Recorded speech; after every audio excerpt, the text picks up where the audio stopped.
Hey, y'all, welcome back to my channel. Today I'm going to be discussing Olivia from Liv's Life. I just want to talk about some things that I wrote down since the kids were over there for the last week or two. I just want to start off with their parents. I mean, I'm not one to talk about kids. This is not a bash session to the babies. I just want to say that it speaks volumes when Robin, Ryan, and Christian are in Olivia's care versus when they are in Gerard and Antonisha's care, and how they look and how they present themselves, how they behave. When they're with Olivia, they behave very ghetto, very project-y, very hood rat, hoodlum type. They look ghetto, they look hood rat, hoodlum, project, like they have no mama, no daddy, nobody give a fuck about them. That's how they look when they're with Olivia, the babysitter. When they're with Gerard and Antonisha, it gives very classy, it gives black excellence, it gives opulence, it gives well behaved, well educated, well mannered, taken care of, and loved. That's all I'm gonna say on that. CPS coming to the home. I am not surprised. I already said that that was going to happen. I did not call. I want to make that very clear. I did not call. And it won't be the last call that these people are going to make, Olivia, because you continue to get yourself online and just make a complete maniac of yourself. Also, for you to cry so much how you don't get your kids, or you miss your kids, you're not able to talk to your kids, my kids, my kids, my kids. When you do get them, you don't do shit with them. They sat in that house the whole, week or two that you did have them. It is the fall season. It is Halloween season. I didn't see any costume shopping. I saw no apple picking. I saw no pumpkin patch. I saw no trunk or treats. I saw no caramel apples. I saw no carving pumpkins, painting pumpkins, nothing pumpkin. I saw nothing. But you made sure to go live around them and spew your poison and spew your venom to poison their minds with your venom and your hatefulness and your disrespect. That's what you did with your children. You sat on live stream and talked about grown folks' business around them.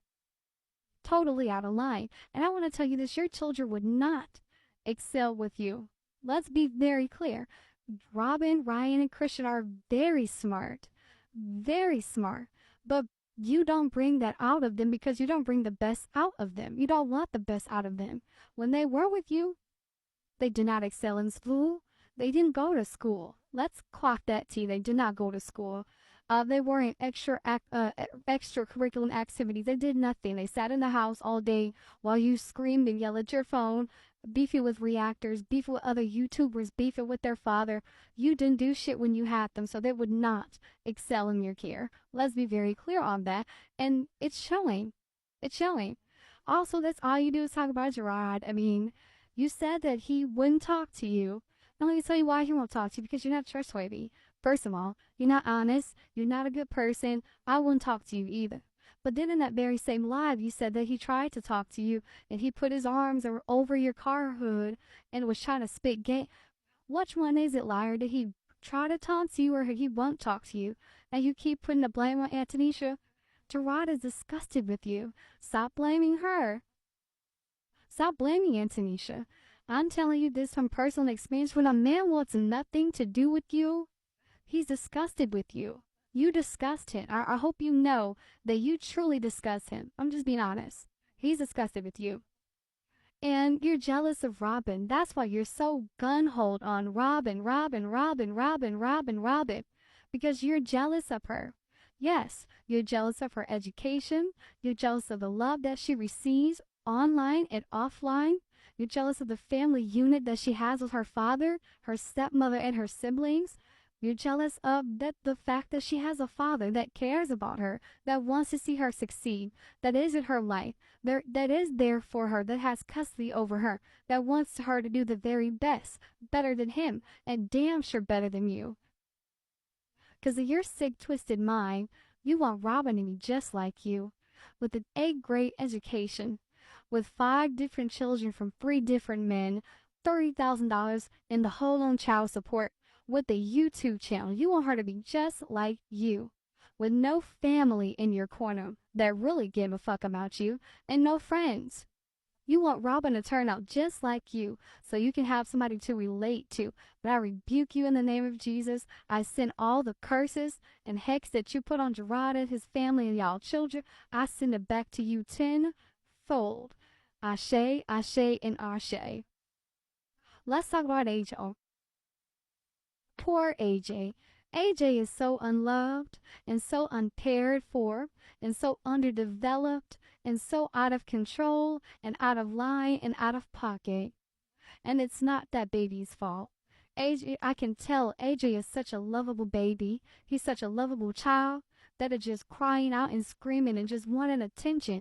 But his mother is too busy focused on some niggas, or focused on arguing bitches on YouTube, or focusing on bashing her ex-husband, or so focused on her eyelashes, or her makeup, or putting on a clown-ass wig, or some punk-ass weight loss that's not really doing nothing for you. For real, to be honest, the shit ain't doing nothing for you. So you can't pay attention to AJ because you're so caught up in yourself.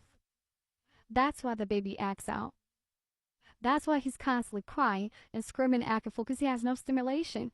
So I believe daycare will be the very best thing for AJ, because hopefully someone else steps in and does some further investigation to see you don't treat that baby well. You treat him like an afterthought. You always scream and holler at him. Hey, let me tell you this, you are building him up right now. Him at 2 years old, you are building his self-esteem up right now. So when shit occur in his life later on, I want you to know that you're the cause of it. You be so focused on Gerard and what he's going to do to Christian, or you want to focus on Gerard's mother, what she did to him. Look how you treat AJ. And I want you to see years later down the line how he's going to turn out. He's going to have some serious mommy issues. And daddy issues, because Zolo is nowhere to be fucking found. Let's go with Kalani. Kalani is just there. She does nothing either. No stimulation. Nothing. It's just, hey, mama, nothing. Take her outside. Put the girl out. Take her ass somewhere. Fuck.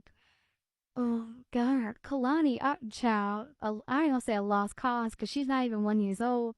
But poor thing. And her daddy don't give not one fuck about her. Because if Joey gave any fuck about Kalani, I don't believe Joey has met Kalani. You gave birth alone. You drove you and Kalani home alone. Girl, Joey don't give a fuck about you because no man with respect for you and that baby would have allowed that to happen. So missed it with this Joey shit, and Joey's gonna pay for daycare, and Joey ain't been doing shit, ain't gonna do shit, ain't gonna never do shit. Stop the lies. So it's another one of your psychotic, manic rants of you fantasizing about shit that will never fucking happen. You live in La La Land because you don't live on reality. Because your reality is shit, so you can't face it. And let me tell you this. You can say all you want. You can point fingers all you want until you sit down and look in the mirror and take accountability for all the shit you have done and all the shit you have caused. Nothing good is going to happen, baby, so you can cry all you want. God has turned his ears to you. God has turned his head to you because you are the boy that cried wolf. You played and played and played for years. You laughed at everybody else. You put everybody else down. You pick on everybody else. You're a bully. And nothing good is happening for you.